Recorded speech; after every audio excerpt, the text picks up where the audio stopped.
Today we're looking at the crossover from metal to hip-hop. Please like and subscribe.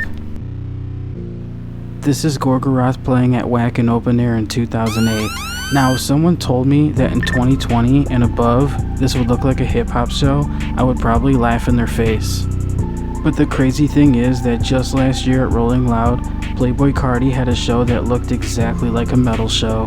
After he released his album Whole Lotta Red, things took an unexpected dark turn. I got into Playboi Carti 1 week before he released Whole Lotta Red, so the day he released it, I just spent the day snowed in listening to Whole Lotta Red. Now, my first CD was 50 Cent's Get Rich or Die Trying, and I loved it. And shortly after that, I bought AC/DC's Highway to Hell, and I loved that as well. So the idea of mixing genres was never a big deal to me. That's why when I heard Limp Bizkit for the first time, it just made a lot of sense.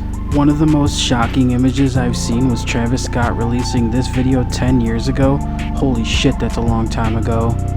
And I saw him wearing an Exodus shirt, and I didn't understand how he could know the band Exodus for his genre.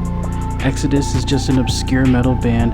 They do have a big following, but they're one of the most obscure, hardcore metal bands of all time. Now while mosh pits do happen at metal shows, they have always happened at hip-hop shows too.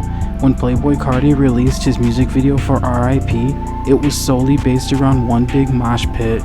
And when you're really watching and looking back, you realize this was the beginning of Playboi Carti's dark turn.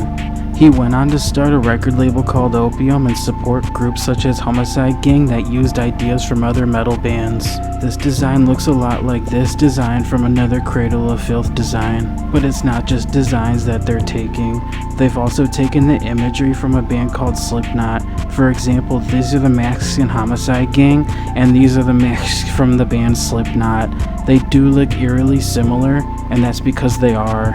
More than 60% of their fans have no idea where this imagery actually comes from, and that it's not exactly all original. But it is cool to see things recycled and reimagined. Metal and hip-hop don't just share imagery though.